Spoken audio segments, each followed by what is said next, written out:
আজকে আমরা আবারও একটি মোবাইল কম্পারিজন ভিডিও নিয়ে চলে আসলাম। সো আজকের এই ভিডিওটিতে আমরা কথা বলবো রিয়েলমি এবং রেডমি কে নিয়ে। রেডমি 12 5G এবং তার পাশাপাশি রয়েছে রিয়েলমি C53। এই দুটো ফোনকে নিয়ে আমরা আজকের এই ভিডিওটিতে কথা বলতে চলেছি। সো আজকের এই কম্পারিজনে আমরা দেখবো এই দুটো ফোনের স্পেসিফিকেশন, সমস্ত রকম ডিটেলস, ফিচার্স এবং প্রাইস এবং সমস্ত রকম ডিটেলসে আসলে কে জিতে যায়। সো এই ভিডিওটি অবশ্যই শেষ পর্যন্ত দেখুন এবং without wasting any more time, hey beautiful people, চলো শুরু করি আজকের এই video without any more intro. সর্বপ্রথমে যদি আমরা এই দুটো ফোনের লঞ্চ ডেট নিয়ে কথা বলি, সেখানে রেডমির লঞ্চ ডেট রয়েছে 4 আগস্ট এবং সেখানে রিয়েলমির লঞ্চ ডেট রয়েছে 31শে মে। সো কিছু মাসের ডিফারেন্স রয়েছে এই ফোন দুইটার লঞ্চ ডেটে। তবে দুইটার পারফরমেন্স সেকশন কেমন রয়েছে সেটা দেখার পালা। সো প্রথমে যদি আমরা দেখি এর থিকনেস এবং ওয়েট নিয়ে কথা বলি, সেখানে আমরা রেডমির থিকনেস পাচ্ছি 8.2 মিলিমিটার এবং এর ওয়েট রয়েছে 199 গ্রাম, এবং সেখানে রিয়েলমির থিকনেস রয়েছে 7.5 মিলিমিটার এবং এর ওয়েট রয়েছে 182 গ্রাম। সো এখানে কিন্তু আমরা দেখতে পাচ্ছি রেডমি এবং রিয়েলমির ওয়েট এবং থিকনেসের দিক দিয়ে কিন্তু রিয়েলমি জিতে যাবে, কারণ এটি একটু স্লিম রয়েছে এবং এর ওয়েটও লাইট রয়েছে। বাট এখানে যদি আমরা দেখি রেডমিরও কিন্তু জোস লাগে, ইন হ্যান্ড ফিল খুব ভালো দেয়। তার পাশাপাশি যদি আমরা কথা বলি দুটো ফোনের বিল্ড এবং ডিজাইন নিয়ে, সেখানে আমরা রেডমির ডিজাইন এবং বিল্ডে পাচ্ছি প্লাস্টিক ফ্রেম এবং গ্লাস ব্যাক, এবং অবশ্যই এই গ্লাসটি কর্নিং গরিলা গ্লাস দ্বারা প্রোটেক্টিভ রয়েছে। এবং তার পাশাপাশি যদি আমরা দেখি রিয়েলমির ক্ষেত্রে, সেখানে রয়েছে প্লাস্টিক ফ্রেম এবং প্লাস্টিক বডি।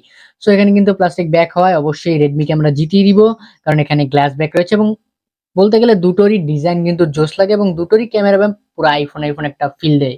এরপর যদি আমরা কথা বলি এই দুইটা ফোনের ডিসপ্লে সেকশন নিয়ে, সেখানে আমরা রেডমিতে পাচ্ছি 6.79 ইঞ্চির একটি আইপিএস এলসিডি প্যানেল, এবং যেটি একটি 90 হার্জ রিফ্রেশ রেট যুক্ত ডিসপ্লে, এবং সেখানে রয়েছে 550 নিট পিক ব্রাইটনেস।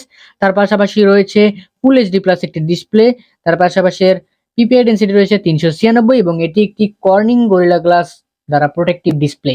এর পাশাপাশি যদি কথা বলি রিয়েলমির ক্ষেত্রে, সেখানে আমরা পাচ্ছি 6.74 ইঞ্চির একটি আইপিএস এলসিডি প্যানেল, যেটি একটি 90 হার্জ রিফ্রেশ যুক্ত ডিসপ্লে, এবং তার পাশাপাশি রয়েছে 560 নিট পিক ব্রাইটনেস, এবং তার পাশাপাশি রয়েছে ফুল এইচডি প্লাস একটি ডিসপ্লে এবং 390 পিপিআই ডেন্সিটি, এবং তার পাশাপাশি এতে কোনো ডিসপ্লে প্রোটেকশন নেই। সো এই ক্ষেত্রে কিন্তু ডিসপ্লে প্রোটেকশন থাকায় আমরা অবশ্যই রেডমিকে জিতিয়ে দিব, এবং দুটো ডিসপ্লে কিন্তু জোস রয়েছে এবং দুটোরই 19-20 একটু তফাৎ রয়েছে আর কি। এরপর যদি আমরা কথা বলি দুইটা ফোনের পারফরমেন্স সেকশন নিয়ে, সেখানে আমরা ওএস হিসেবে দেখতে পাচ্ছি রেডমিতে অ্যান্ড্রয়েড 13 এবং MIUI 14, এবং সেখানে আমরা দেখতে পাচ্ছি রিয়েলমিতে অ্যান্ড্রয়েড 13 এবং রিয়েলমি ইউআই-টি এডিশন। এখানে আমরা দেখতে পাচ্ছি দুটোরই পার্সোনাল ইউআই ব্যবহার করা হয়েছে এবং অবশ্যই দুটোই বেসড অন অ্যান্ড্রয়েড 13।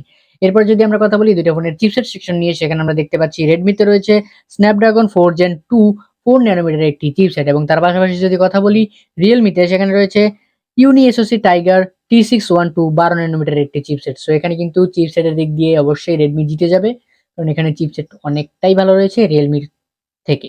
সো এরপর যদি কথা বলি দুটার জিপিইউ নিয়ে, মানে গ্রাফিক্স সেকশন নিয়ে, সেখানে আমরা দেখতে পাচ্ছি রেডমিতে রয়েছে অ্যাড্রিনো 613 মানে 613, এবং রিয়েলমিতে রয়েছে মালি G57। এখানে কিন্তু অবশ্যই গ্রাফিক্সের দিক দিয়ে রেডমি জিতে যাবে। এরপর যদি দুটো র্যাম রম সেকশন নিয়ে কথা বলি, সেখানে আমরা দেখতে পাচ্ছি রেডমিতে রয়েছে 4128 জিবি, 6128 জিবি এবং 8256 জিবির একটি র্যাম ভেরিয়েন্ট, মানে তিনটি র্যাম ভেরিয়েন্ট এখানে রয়েছে, এবং তার পাশাপাশি এর স্টোরেজ রয়েছে 2.2 মানে ইউএফএস 2.2 এর সাপোর্টেড। বাট এখানে যদি আমরা রিয়েলমিতে দেখি, সেখানে আমরা পাচ্ছি 6 এবং 128 জিবির একটি ভেরিয়েন্ট, এবং সেখানে কোনো স্টোরেজের কোনো সাপোর্টেড নেই। সো এখানে আমরা রেডমিকে জিতিয়ে দিব, কারণ এর র্যাম ভেরিয়েন্ট তিনটা রয়েছে এবং তার পাশাপাশি এতে ইউএফএস 2.2 রয়েছে। সো রেডমি জিতে যাবে। তার পাশাপাশি যদি আমরা কথা বলি এরপরে ক্যামেরা সেকশন নিয়ে, সেখানে আমরা পাচ্ছি দুটোরই প্রাইমারি মানে রেয়ার ক্যামেরা রয়েছে 50 মেগাপিক্সেলের, এবং দুটোতে রয়েছে ডেপথ সেন্সর। সেখানে রেডমিতে রয়েছে 2 মেগাপিক্সেলের ডেপথ সেন্সর এবং রিয়েলমিতে রয়েছে 0.3 মেগাপিক্সেলের ডেপথ সেন্সর, এবং দুটোতে এলইডি ফ্ল্যাশ রয়েছে, এবং দুটোতে 1080p 30fps ভিডিও শুট করতে পারবেন। এবং এর দুটোর সেলফিতে রয়েছে 8 মেগাপিক্সেলের একটি সেলফি শুটার, এবং তার পাশাপাশি দুটোতে আপনারা ভিডিও শুট করতে পারবেন 1080p 30fps, কিন্তু রিয়েলমিতে পারবেন 720p তে। সো এখানে কিন্তু ক্যামেরা সেকশনের দিক দিয়ে একটু হলেও রেডমি এগিয়ে থাকবে। দুটোতে লাউড স্পিকার রয়েছে, 3.5 mm অডিও জ্যাক রয়েছে, সাইড মাউন্টেড ফিঙ্গারপ্রিন্ট রয়েছে। তবে অবশ্যই এখানে রেডমি জিতে যাবে, কারণ এতে রয়েছে IP53 রেটিংস। সো এখানে কিন্তু ওয়াটার এবং স্প্ল্যাশ রেজিস্ট্যান্স যেহেতু রয়েছে, রেডমি এই ক্ষেত্রে একটু এগিয়ে থাকবে। এরপর যদি আমরা কথা বলি দুটো ফোনের ব্যাটারি সেকশন নিয়ে, সেখানে আমরা পাচ্ছি দুটোতে 5000 mAh এর বিগ ব্যাটারি। তবে এখানে রেডমিকে পাওয়ার দিচ্ছে 18 ওয়াটের ফাস্ট চার্জার, এবং এখানে রিয়েলমিকে দিচ্ছে 33 ওয়াটের ফাস্ট চার্জার। সো এখানে কিন্তু রেডমির থেকে রিয়েলমি একটু এগিয়ে থাকবে, কারণ এখানে চার্জিং স্পিড একটু বেশি রয়েছে। এবং তার পাশাপাশি যদি কথা বলি দুইটার কালার সেকশন নিয়ে, সেখানে আমরা পাচ্ছি রেডমিতে jade black, pastel blue, moonstone silver এবং রিয়েলমিতে রয়েছে চ্যাম্পিয়ন গোল্ড এবং মাইথি ব্ল্যাক। এই কালারগুলোতে আমরা এই দুইটা ফোনকে পাচ্ছি এবং তার পাশাপাশি যদি এই ফোন দুইটার প্রাইস সেকশন নিয়ে কথা বলি, সেখানে রিয়েলমির প্রাইস রয়েছে 18,500 টাকা, এর বাংলাদেশি প্রাইস রয়েছে। এবং এর পাশাপাশি যদি কথা বলি রেডমিকে, সেখানে আমরা আনঅফিসিয়ালি এই ফোনটার প্রাইস পাচ্ছি 18,000 থেকে 19,000 টাকার মধ্যে। সো অবশ্যই আমি যদি এখানে কথা বলি জেতার দিকে, সেখানে কিন্তু আমি রেডমিকে জিতে দেবো, কারণ এর পারফরমেন্স সেকশন কিন্তু অনেক ভালো রয়েছে রিয়েলমির তরফ থেকে। তবে প্রাইস পয়েন্টে থেকে দেখতে গেলে দুটো ফোনই ভালো কিছু অফার করতেছে। সো অবশ্যই দুটো ফোনই চেক আউট করতে পারেন। সো আজকের এই ভিডিওটি কেমন লাগলো অবশ্যই কমেন্ট করে জানাবেন এবং কোন ফোনটা ভালো লাগলো সেটাও কমেন্ট করে জানাতে পারেন। দেখা হবে নেক্সট ভিডিওতে নতুন কিছু নিয়ে। Till then stay safe and be happy. Chill bro.